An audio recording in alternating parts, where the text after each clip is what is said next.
Today is a very special and exciting day because today we get to go to Kobe, where my family once lived. We're renting a car from Osaka because there's a few places that you can't get to on foot.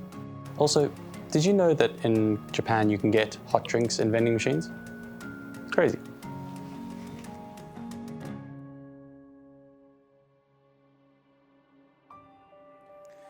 But first, let me give you a little bit of context of the places we're going to visit. My great-great-grandparents had 11 children, and I want to tell you about all of them, especially my great-grandfather, Walter.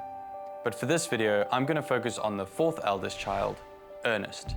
Ernest was the first of the family to be born in Japan. He started his working career early and would grow up to be a prolific businessman. By the 1930s, he was one of the wealthiest Westerners in Japan. In the late 1920s, he began purchasing land in the area of Shibuya in Kobe. Over the next few years, he would acquire about 57 acres of land, which by Japanese standards was, and still is, a lot of land to own privately. Ernest was immensely passionate about Japan.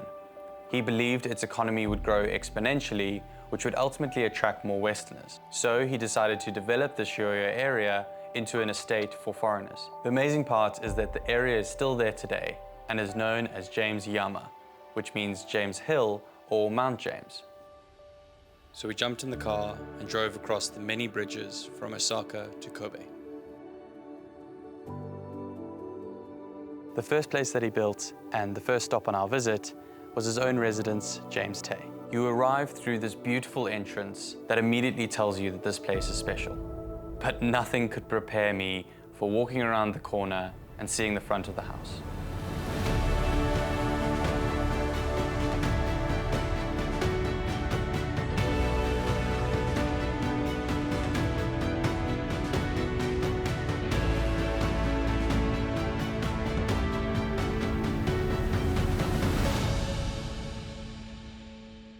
James Tay is now a wedding venue and has been pristinely preserved.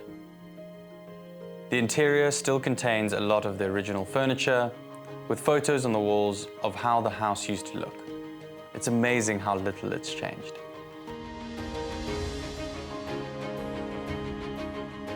The general manager, Watanabe, kindly showed us around.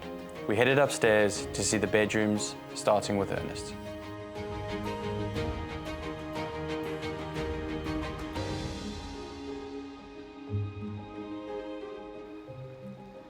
It's quite surreal being on this balcony. And that's because just before Japan joined the Second World War, they forced all foreigners living in Japan to leave the country. And during my research, I've actually found a diary entry of sorts from Ernest entitled Au revoir Shoya and All That, a 28-page document detailing his final day in Japan and the journey through to North America. He talks about waking up and stepping out onto this very balcony, looking out over his beloved garden and saying goodbye to the country that he's called home his entire life. He writes, "What a sight, yes, and what a heart tug, knowing that this might not be au revoir, but adieu." He continues, "I moved slowly downstairs, through the hall into the dining room, and so on to the little terrace to get another glimpse of the garden. I spent so much of my time arranging and rearranging my stone lanterns and my pine trees, and nursing the grass with all the loving care that a mother lavishes on her child, mowing and rolling, rolling and mowing, and always weeding and still weeding." The fact that all of this is still here and still as it was is really quite hard to comprehend. The rest of the document is a fascinating account of his journey from Japan to Canada, starting with a storm-stricken voyage to Hong Kong, followed by a journey on a seaplane known as a clipper, where he island hopped his way across the Pacific Ocean to North America, including a stop in Pearl Harbor in November 1941, just 1 month before the surprise Japanese attack on the very same place. Now, there is so much to tell you about this document that I'm going to have to save it for another video. Honestly, some of the stories are crazy. We continued our tour around the rest of the rooms and up onto the observation deck, where you get an unbelievable view of the surrounding area and the inland sea. We then headed downstairs into the billiards room and bar. Now this is another room with an incredible story. After the end of the Second World War, Ernest wanted to move back to Japan as quick as possible. However, it would take him a long time to be granted entry because the occupying forces were using James Tay as the US Officers Club, and they didn't want him coming back in and claiming back his property. After a while, he was allowed in, but they made him stay in this room and sleep on this very billiards table. And what's worse, they made him pay rent for it. We were treated to an incredible lunch served in Ernest's bedroom. A delicious 5-course meal overlooking the inland sea. Although there was one course which I wasn't quite sure about, and after looking up what cod milt is, I realized it's just something I'm not accustomed to eating. The dessert though was really the cherry or the tangerine on top.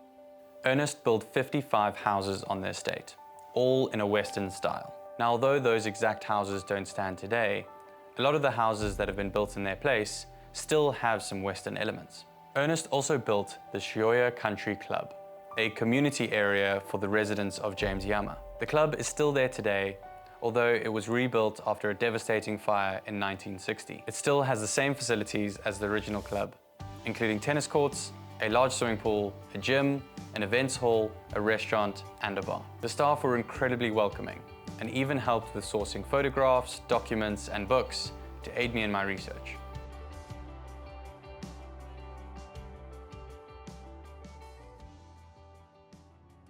It has been the most incredible experience to spend time in James Yama at the Shioya Country Club and here at James Tay. I've been blown away by not only Ernest's success, but the love that he had for his community.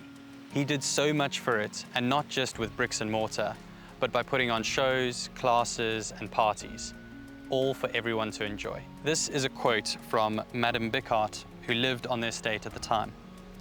I remember a pool party that Mr. James gave at his own expense. It was terrific. He had a wooden floor put on the lawn for dancing, hired an orchestra, and the drinks flowed like water. The party lasted until 5 a.m. And, I mean, what a place to have a party. I feel a real connection being here, knowing that he walked these grounds and called this place his home, and the fact that it's been preserved with so much care and respect. It really makes it special.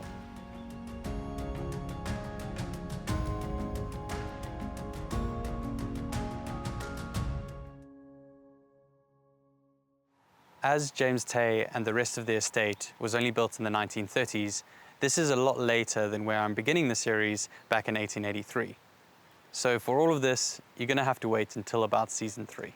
Our next stop was the Kobe Regatta and Athletics Club.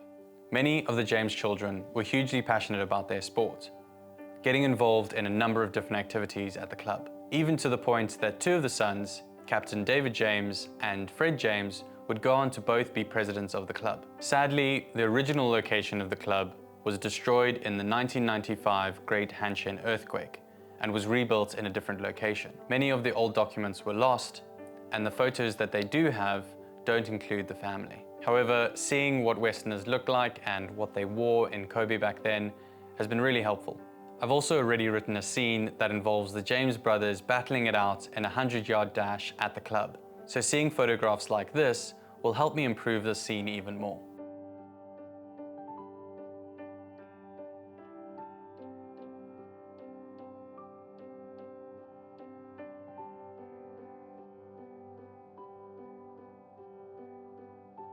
The last place that we have to visit in Kobe is the Foreigners' Cemetery, where my great-great-grandparents are laid to rest next to Ernest, his wife, and one of his daughters. The cemetery is located just up from the beautiful Futatabi Park and is limited to families of the deceased. We organized a visit and were kindly guided to their resting places by one of the caretakers. They led us through the most spectacular garden, but they did ask us to only film where my family rests, so we weren't able to capture too much of the day. But it was still so incredible to be there, lay some flowers, and pay my respects. We also had an incredible conversation with the caretaker afterwards, who said that every time he gives a tour around the cemetery, he always stops at the James plot to explain how much Ernest did for the Kobe area. He also said that after meeting us, it'll make that walk even more special. We have just been for the most beautiful walk through the surrounding areas. The light, the colors of the trees, the water, everything has just been unbelievable. And it's been a really nice moment to reflect on the last few days. Having seen where my family lived and now where they lay to rest, it has really been quite emotional, because hearing about the impact that the James family has had on the Kobe area is really quite something. And the fact that I know that I'll never get to meet them is also a little bit sad. But they say that you only truly die the last time someone says your name. So hopefully through telling their story, they'll be living on in some way. Their legacy will get to continue. Well, I guess I better keep writing.